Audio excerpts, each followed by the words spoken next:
반갑습니다. 오늘은 테슬라 소식과 함께 테슬라 기업 가치의 중요성 그리고 다가오는 금리 인하와 관련된 내용까지 함께 살펴보겠습니다. 지금 보시는 차트는 테슬라가 상장되고 난 이후부터 지금까지의 주가를 로그 차트로 바꾼 차트입니다. 이 차트를 보게 되면은 최근 들어서 약 3년간 테슬라의 주가가 제자리 걸음을 하고 있다는 것을 잘 보여주기도 합니다. 그런데 이런 제자리 걸음이 비단 이번에만 존재하지 않았다는 것 역시 잘 보여주기도 합니다. 과거 2013년부터 2019년까지 역시 상당히 오랜 시간 동안 테슬라의 주가는 제자리 걸음을 합니다. 그러다가 2019년부터 약 1년 동안 아주 큰 폭등을 하게 되죠. 이때 주가가 12불, 13불 하였는데 많게는 280불까지 올라갔기 때문에 20배 이상의 상승을 1년간 보여주게 됩니다. 이 계단 상승이 있기 전에 또 초기에도 역시 행보를 하게 됩니다. 2010년부터 2013년까지 행보를 하고 당시 주가 2불에서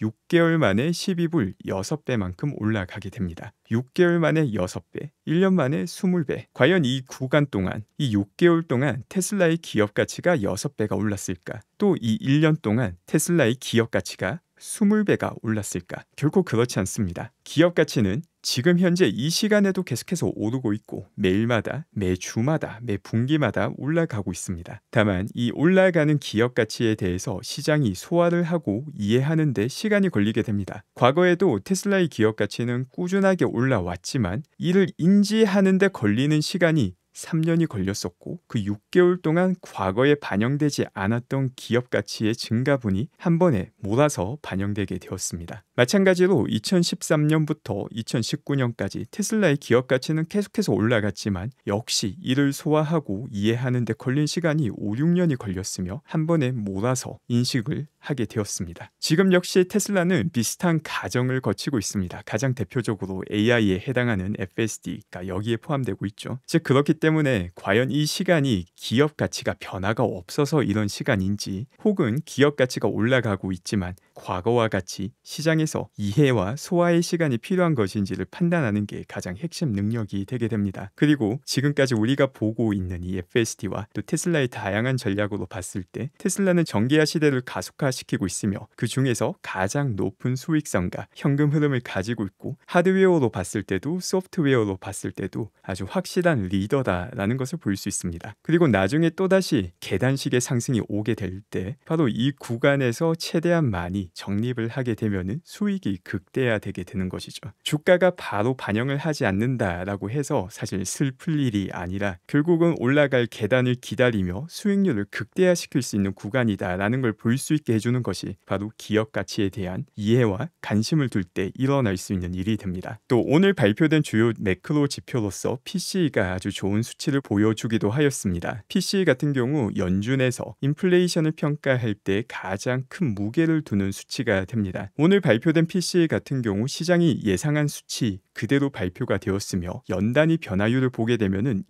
2.8%로 인플레이션이 확실하게 잡히고 있다는 것을 보여줄 뿐만이 아니라 과거 같은 경우에는 위로 올라갔다가 내려가면서 내려가는 트렌드를 보여주었는데 최근 들어서는 아주 부드럽게 스무스하게 내려가는 트렌드를 보여주고 있다는 것 역시 아주 긍정적인 내용이 됩니다. 결국 이를 통해서 연준에서 기준금리 인하 자체는 사실 정해져 있는 일입니다. 지금 시장이 많은 관심을 주고 있는 게 언제부터 인하를 시작할 것인가인데 또 이 기준금리 인하가 시작이 된다면은 과거에 기준금리 인하가 시작되었을 때 주식 시장에 부정적인 영향을 미쳤기 때문에 우려가 된다라는 이야기도 아마 한두 번은 들어보셨을 겁니다. 다만 이는 어떤 맥락에서 기준금리 인상과 인하가 진행이 되었는지를 살펴보지 않고 단순하게 그 결과만 이야기한 것이기 때문에 그 배경과 맥락 전체를 살펴보게 된다면은 이번 기준금리 인하로 인해서 주식 시장에 부정적인 영향을 줄 확률은 높지 않다는 것을 볼 수 있게 되기도 합니다. 일단 지난 2년을 살펴보면은 정말 다이나믹한 시간이었습니다. 기준금리 자체로 본다 하더라도 지난 20년간 최고치의 기준금리를 기록하기도 하였고 또 기준금리가 올라가는 속도 역시 전례 전례 없이 빠른 속도로 올라가게 되었습니다. 그래서 과거 금융위기 시기와 우리가 현재 겪고 있는 시기를 비교해 보며 어떤 차이점이 나는지도 한번 정리해 보겠습니다. 이때 기준금리가 올라가기 시작한 시점은 2004년부터 가파르지만 이번에 올렸던 기준금리 속도와 비교하면은 그래도 조금 더 느리게 2006년까지 꾸준하게 기준금리가 올라가게 됩니다. 이때 기준금리를 올렸던 이유는 인플레이션이 있었기 때문이 아닙니다. 지금 보시는 게 PC 자료인데 이때가 2004년도에서 2006년도까지 보게 되면은 인플레이션 자체는 뭐 충분히 낮은 상태였습니다. 2%대 낮을 때도 있고 조금 높을 때도 있었기 때문에 인플레이션을 이유로 기준금리를 올리기는 상당히 부적합한 상황이었습니다. 그럼에도 불구하고 페드가 했던 이야기는 미래에 인플레이션이 올라가는 걸 선제적으로 방지하기 위해서 그리고 주택시장의 과열을 막기 위해서라는 이유로 기준금리를 선제적으로 올리게 됩니다. 그리고 지금 보시는 차트가 다양한 지표를 통해서 이 2004년에서 2008년 사이에 미국의 주택 가격을 볼 수 있습니다. 상당히 가파르게 올랐다라는 것을 볼 수 있죠. 실제 이때 주택 가격이 크게 올랐던 이유는 모기지가 큰 역할을 하였기 때문이고 또 모기지가 큰 역할을 할 수 있었던 이유는 모기지와 관련된 여러 파생 상품이 나왔기 때문입니다. 대표적으로 CDO, CDS가 있었죠. 이렇게 모기지 자체를 파생 상품과 결합을 시켜서 신용 등급이 정말 낮은 사람들도 쉽게 모기지를 활용해서 주택을 구매할 수 있었기 때문에 이렇게 가파르게 주택 가격이 올라간 것은 사실이었습니다. 이제 그러다 보니까 페드에서 선제적으로 접근을 하겠다라고 기준금리를 올린 상태에서 금융위기가 터지게 됩니다. 금융위기가 터진 이유가 앞서 말씀드렸던 이 모기지와 관련된 파생 상품의 치명적인 결함, 그 결함으로 인해서 신용 등급이 너무 낮은 사람들에게도 모기지를 막 퍼주다 보니까 결국 한번 위기가 터지니까 걷잡을 수 없이 퍼졌고 결국 모기지로 집을 샀던 사람들이 결국 모든 걸 다 잃게 되는 상황이 발생하게 됩니다. 그러다 보니까 물에 빠진 사람이 지푸라기라도 잡는 심정으로 이거 도저히 안 되겠다, 다시 기준금리를 낮춰야 된다라고 해서 아주 가파르게 기준금리를 낮췄던 게 금융위기가 터진 이후에 기준금리 인하였습니다. 자, 그럼 지금 우리의 역사는 어떨까? 우리 모두 함께 경험했기 때문에 다들 기억이 생생하시겠지만 사실 위기의 성격 자체가 너무나도 다릅니다. 코비드라는 정말 상상할 수 없었던 일이 발생하게 되고 여기에 대처하는 과정에서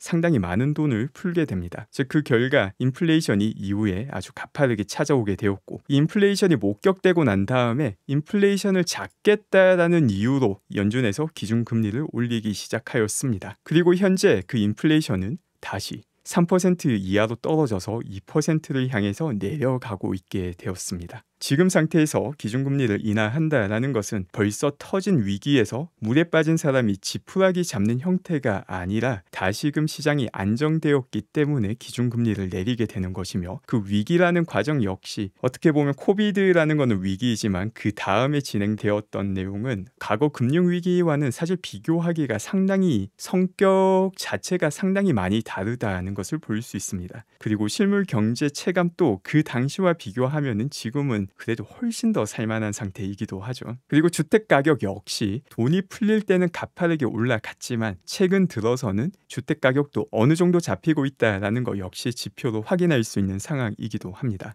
그렇기 때문에 과거에 기준금리를 내렸을 때 경제가 박살이 났다. 그렇기 때문에 지금 또 기준금리를 내리면은 경제가 박살이 날 가능성이 있다라는 거는 사실 이런 배경을 너무 무시한 해석이 되게 됩니다. 이때는 경제가 금융위기로 인해서 실물 경제까지 처참하게 박살이 났기 때문에 그리고 그 배경에는 모기지로 집을 샀던 사람들이 전부 다 길바닥으로 내몰리는 상황에서 어떻게라든 한번 살아보자라고 내렸던 거기 때문에 그 배경의 차이가 아주 극심하다라는 것까지 볼 수 있습니다. 그 밖에 테슬라에서 아주 중요한 소식이 발표되기도 하였습니다. 이제는 미국에서 표준이 된 NACS, 본격적으로 테슬라가 아닌 차량 역시 NACS를 사용할 수 있게 되었습니다. 지금 보시는 내용은 포드에서 만든 안내 영상입니다. 이 영상을 보게 되면은 어댑터만 사용하게 되면은 포드 차량에서도 쉽게 슈퍼차저를 활용할 수 있다라는 걸 안내하고 있습니다.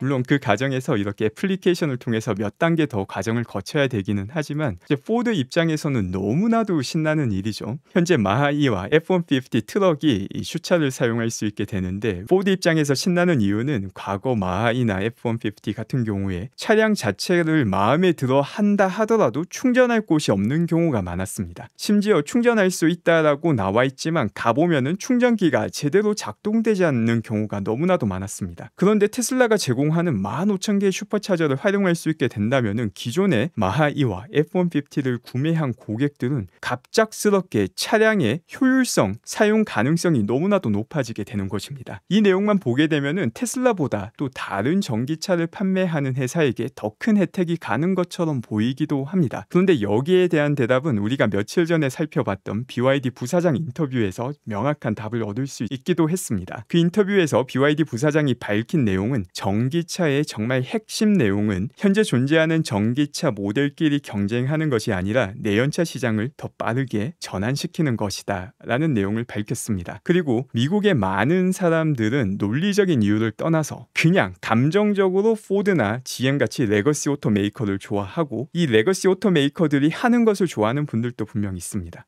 전기차가 아무리 뛰어나다 하더라도 테슬라를 싫어하는 분들 같은 경우에는 레거시 오토메이커들이 만든 전기차를 통해서 전기차를 경험할 수 있는 그 입구가 되기도 합니다. 이제 그렇게 된다면은 전기차를 한번 경험해보고 또 그를 통해서 다양한 전기차 중에 어떤 전기차가 가장 좋은지 평가하는 시점으로 옮겨가게 되고 전기차 시장의 진검승부가 시작되는 발판을 마련해 주기도 합니다. 그와 똑같은 내용은 리비안에게도 적용이 됩니다. 이제 리비안도 곧 NACS 슈차를 통해서 훨씬 더 충전을 편리할 수 있게 된다라고 광고를 하고 있는데 사실 이렇게 슈차를 경험하는 많은 전기차 소유주분들 그 다음 전기차는 테슬라가 될 확률이 아주 높습니다. 또 그뿐만이 아닙니다. 이렇게 슈차를 개방함으로써 테슬라의 슈차를 통한 수익성 확대 역시 기대할 수 있게 됩니다. 이거 역시 수치로 조금 있다가 조금 더 자세히 살펴볼 건데 현재 테슬라 차량과 테슬라가 아닌 차량이 슈차에서 충전을 할 때 지불하는 비용이 다르게 책정되어 있습니다. 만약 테슬라 차량이 아닌데도 테슬라 차량과 똑같은 비용을 슈차에서 지불하고 싶다면 매월 구독료를 내면 됩니다. 그리고 이 구독료 같은 경우 현재 캐나다 달러 기준으로 되어 있는데 미국 달러로 바꾸게 되면은 약 13불을 내게 되면은 또 테슬라 차량과 똑같은 비용으로 슈차를 이용할 수 있게 되고 그게 아니라면은 약 35% 더 비싼 요금으로 슈차를 활용할 수 있게 됩니다. 자, 이를 통해서 테슬라 차량이 아닌 차량도 슈차를 사용하기 때문에 전반적인 매출이 증가하게 되고 테슬라 차량이 아닌 차량이 구독을 하든 아니면 35%를 더 내든 이를 통해서 마진을 더 개선시킬 수 있다는 거 역시 볼 수 있게 됩니다. 물론 지금 이런 과정 자체는 어떻게 보면 큰 변화의 그 초입 부분이고 이렇게 큰 변화가 시작될 때는 아무래도 마찰도 어느 정도 있을 수밖에 없습니다. 지금 보시는 사진이 가장 크게 조금 불편한 점으로 논의가 될 이야기 같습니다. 일단 이 슈퍼차저라는 거는 테슬라 차량을 위해서 설계가 되어 있죠. 그리고 테슬라 차량은 당연히 한 칸만 차지하면 다 충전을 할 수 있는데 전기차의 충전 포트 위치가 표준화가 되어 있지 않았기 때문에 테슬라가 아닌 제조사의 충전 포트는 이 슈차를 활용할 때 조금 불편함을 겪을 수밖에 없는 경우도 많습니다. 최악의 경우는 이렇게 3칸을 차지하고 충전을 해야 되고 그나마 조금 나은 경우는 이렇게 2칸을 차지하고 충전을 하는 경우도 종종 생기게 됩니다. 물론 이거는 또 가도기적인 현상이기도 합니다. NACS가 표준이 되다 보니 여기에 맞춰서 충전 포트가 다른 회사에서도 조절을 할 가능성이 높고 슈차 같은 경우도 버전 4부터는 충전 케이블이 훨씬 더 길어지게 되어서 대부분의 차량이 한 칸만 차지하고도 충전을 할 수 있게 되기도 합니다. 그리고 IBC에서 재미난 분석이 나오기도 하였습니다. 바로 메가팩 비즈니스 자체가 전기차 하드웨어 부분보다 더 큰 가치를 지닐 가능성이 높다라는 분석입니다. 이 내용을 보게 되면은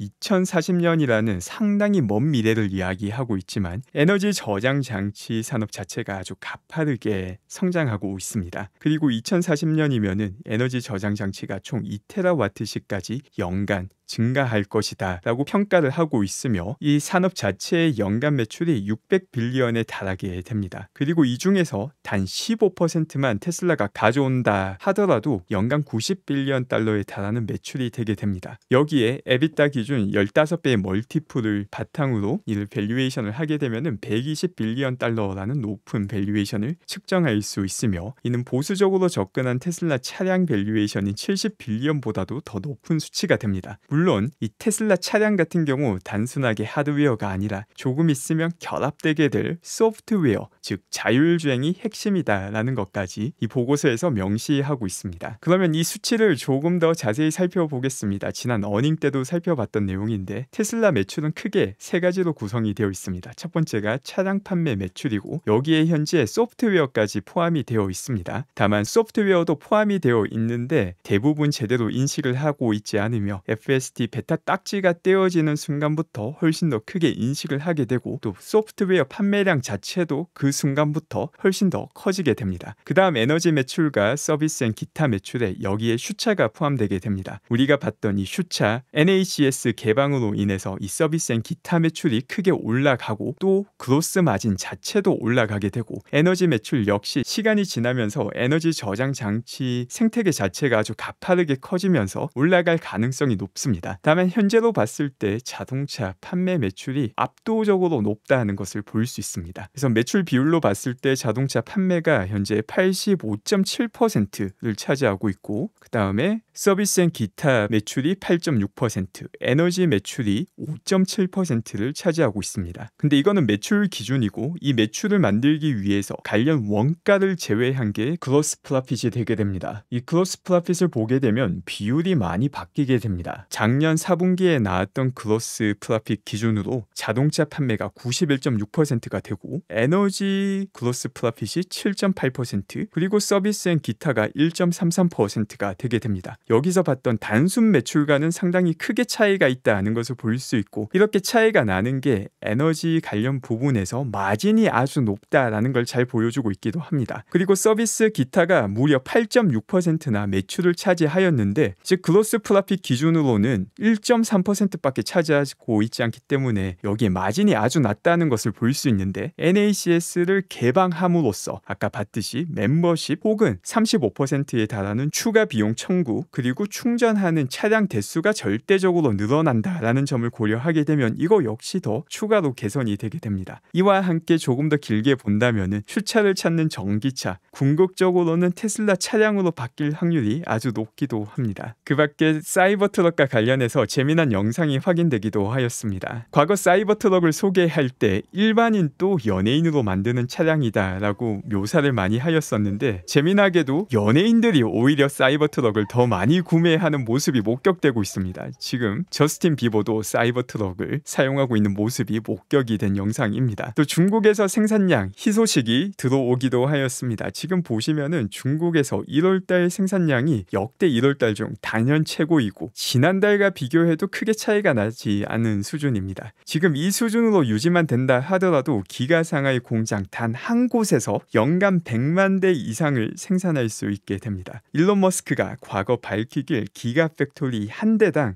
연 150만 대에서 200만 대를 생산할 것이다 라고 하였는데, 기가 상하이는 벌써 여기에 아주 가깝게 접근했음을 볼 수 있습니다. 춘절이 있었다라는 점을 고려한다 하더라도 이번 1월달 판매량 역시 아주 순조로웠으며, 유럽에서도 계속해서 전기차가 더 많이 판매가 되고 있기 때문에 2024년도 과거 가이던스로 봤을 때는 가이던스 자체를 제시하지 않았지만 그래도 여전히 긍정적으로 볼 수 있는 면이 많다라고 판단됩니다. 그 밖에 핵심이라고 할 수 있는 또 FSD, 이번 FSD 버전 12에 또 놀라운 영상들이 많이 목격이 되었습니다. 이 영상 같은 경우에는 정말 미묘한 부분에서도 개선이 되었다라는 걸 볼 수 있는데, 함께 보면서 관련 내용을 전해드리겠습니다. 지금 보시면 좌회전을 하고자 하는데 첫 번째 좌회전에서 차량이 있기 때문에 좌회전을 할 수 없는 상황입니다. 또 테슬라 소프트웨어가 디테일에 아주 강한데, 여기 보시면 핸들 아이콘이 실제 핸들이 어느 정도로 틀어졌는지를 보여주고 있습니다. 그래서 좌회전을 하려고 하다가 보시면 차량이 있어서 좌회전을 못하니까 다시 핸들을 풀어버립니다. 그러다가 기다렸다가 좌회전을 확실히 할 수 있을 때 한 번에 꺾어서 좌회전을 하게 됩니다. 이게 어떻게 보면 별거 아닌 것 같은데 이렇게 영상으로 보면 느끼기가 힘든데 이 차량에 탑승하고 있는 운전자 입장에서는 내가 운전하는 게 아니기 때문에 상당히 불안할 수 있습니다. 옆에 차가 오고 있는데 갑자기 좌회전을 해버리지는 않을까 불안할 수 있는데 이렇게 핸들을 풀어버림으로써 걱정하지 마라, 지금 좌회전하는 게 아니라 다음 기회에 좌회전하겠다라는 시그널을 주는 효과가 생기게 되는 것이죠. 운전자 입장에서도 FSD의 신뢰도를 훨씬 더 높여줄 수 있는 방식으로 작동이 되고 있다라는 걸 잘 보여주는 영상입니다.